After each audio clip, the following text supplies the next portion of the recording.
The rocking horse. Smiling Jason ran his fingers over the freshly sanded wood. He liked it that way, so smooth and warm. You just need a little more off the edge, his grandfather said. When we're done, this will all be an end table fit for a queen. He grinned from ear to ear. A queen like your grandmother. "'Kay, Gramps," Jason said as he went back to work on the raw wood with the sandpaper. His grandfather was one of the best woodworkers he'd ever seen, and Jason was glad to learn from his grandfather's talents. He loved woodworking and was getting really good at it. Ever since his parents had been killed in a car accident 10 months ago, he and his little sister, Sarah, had been living with their grandparents out in the country, so Jason had gotten to spend a lot of time in the workshop with his grandfather. The first couple of months after the accident had been hard on Jason, but they had never been more difficult for Sarah. Their grandparents were living on a pension and could barely afford to provide for themselves, let alone feed and clothe 2 kids. There was little money left over for extras. Like birthday presents, Jason thought to himself as he sanded the leg off the table. Sarah's 5th birthday was in a month. It would be the first one she would celebrate without their mom and dad, and Jason knew it. It was up to him to try and help his sister cope with their absence. "Gramps," he said, looking up, "I've been thinking about Sarah's birthday." His grandfather nodded. "Me too. Your sister can't seem to talk about anything else, unless she's talking about that fancy rocking horse in the window in Samuelson's toy shop." "Well, I want to do something special for her," Jason said, "and since the horse in the toy shop is more than $100, I thought if you had extra wood, I'd just make her one." Jason's grandpa smiled and put his hand on the boy's shoulder. "That's a really nice idea. I could help you if you like." "Thanks, but no, Grandpa. I'd like to do it myself." "I understand," the elderly man said, proud of his grandson. Wanted to test his own skills. "Let's finish up here, and then we'll see what we can find in the woodpile for your sister's horse." 3 weeks later, Jason was nearly finished with the parts for the rocking horse, but still he needed to assemble it. "More pie?" his grandmother asked as he was leaving the dinner table to go back out to the workshop. "No thanks, Grandma," he answered. "I've got to finish what I'm working on." "What are you working on?" she asked curiously. "You've been spending every night out there lately." "It's a secret," Jason said, winking at his grandfather. "I think he's making something for me," Sarah blurted out. "It's something for my birthday, isn't it?" Jason just grinned at her. "You'll have to wait and see." Once in the workshop, Jason frowned as he studied the parts he had cut and finished so carefully.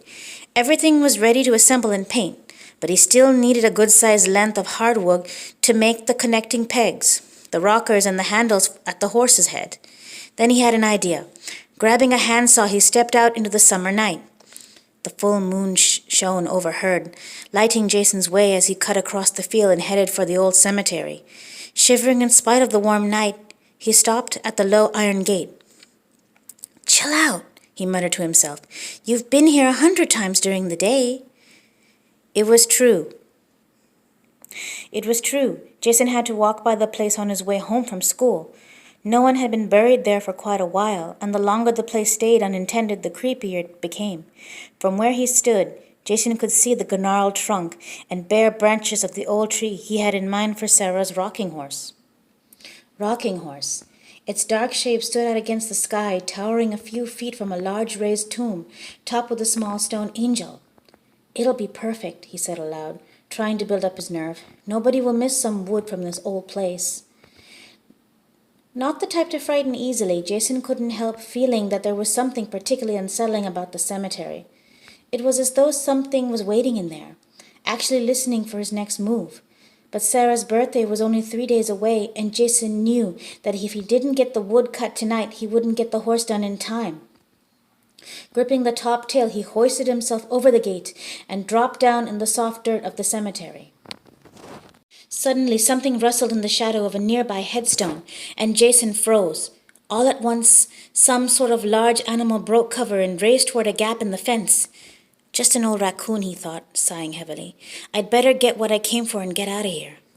Running his hands over the dark wood of the old tree, Jason peeled back the bark here and there, then chose a slender branch, Carefully he began to saw, and as the serrated teeth bit into the dead wood, Jason thought he felt a slight shudder run through the branch. "No way," he muttered to himself as he continued cutting. He was nearly finished when he suddenly had the uncomfortable feeling of being watched. Turning slightly, Jason saw a figure above him. He gasped and almost screamed, but then he caught himself. "Get it together," Jason scolded himself. What he'd seen was only the stone angel from the nearby tomb. In the moonlight, he could see its cold, pale face staring at him. Shrugging, Jason turned back to the tree and sawed faster. Within seconds, the branch gave away with a pitiful crack, hoisting it on his shoulder. He started to leave, but caught the toe of his sneaker on something and fell heavily to the ground. Rolling onto one side, Jason realized that he had tripped over a part of a tree root. He had also noticed that several twisted roots appeared to have grown toward the aged tomb. He studied the roots and saw the tips disappear under the tomb's pitted grate wall. A carved stone over the rusted gate bore the name of the person inside. Mary Elizabeth Drew, he read, 1904 to 1909. How sad, he thought. She was just Sarah's age when she died. Quickly scrambling to his feet, headed for the workshop, where he quickly went to work on finishing Sarah's horse. But as he slowly worked the wood, he became aware of an eerie sensation. The branch felt warm, almost as if it were alive. "Why, it's beautiful!" Jason's grandmother exclaimed when Jason brought the finished rocking horse into the house 2 evenings later. Sarah had been so anxious for her birthday to arrive that she had gone to bed early, giving the family a chance to make the final preparations for the small party they were throwing for her.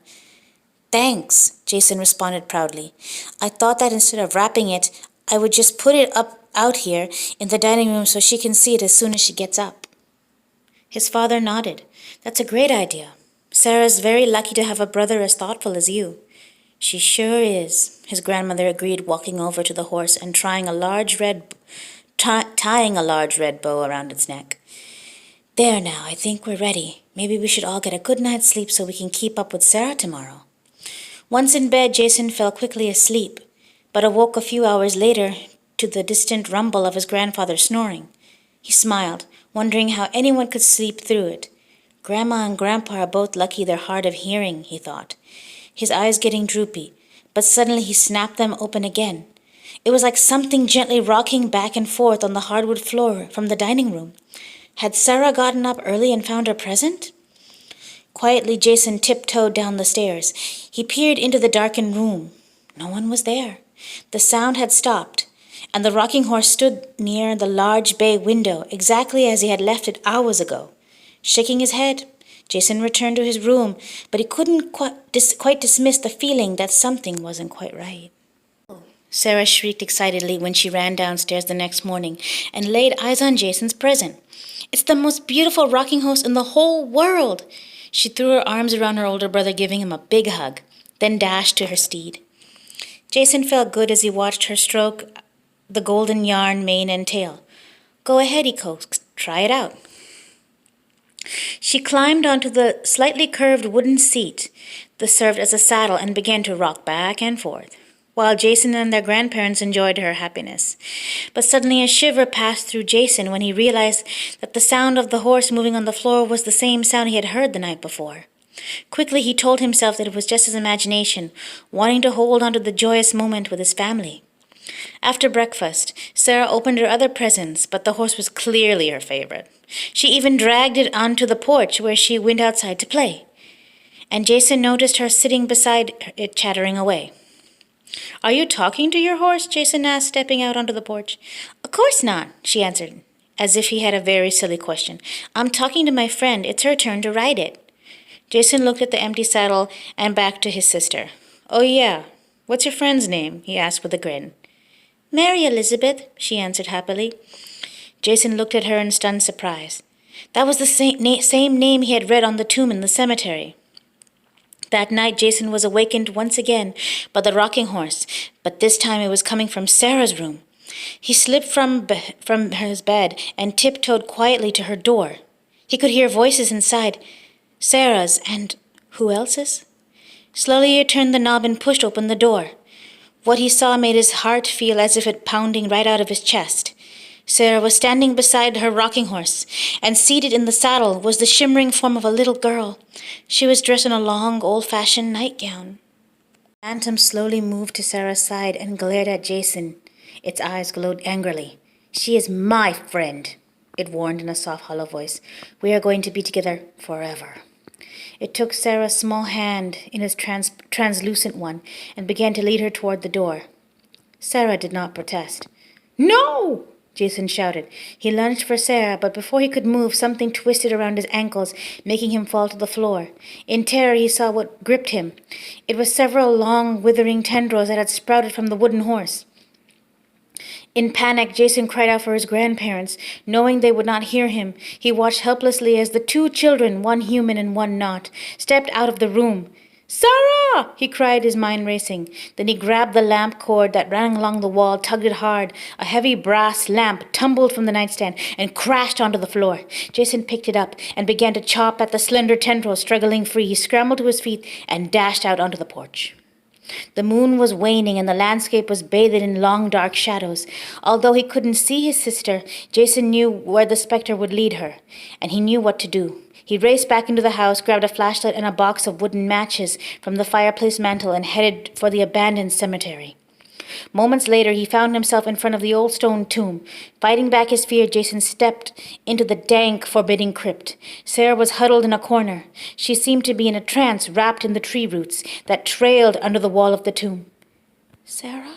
he had whispered as he tried to step toward her, but it was as if she were on the other side of a curtain that he could not push away, a curtain between life and death. "It will be over soon. She is mine now," a mournful voice said softly. "You can't reach her." Jason watched the roots move toward his sister's small throat, and then he remembered the box of wooden matches he gripped in his hand. "Please work," he begged, but his hands were shaking so badly that he dropped the first match. Luckily, the second one flared to life, and he held the long fireplace match under one of the horrible tree roots until it went up in flames. Suddenly the trees seemed to scream as smoke billowed toward the night sky, and Jason was relieved to find that the roots had dropped away from around his sister. He lifted Sarah to her feet, and he began to lead her from the crypt. The ghost child blocked his way. "You cannot take her!" it shrieked. "She's mine!" "That's where you're wrong," Jason screamed back.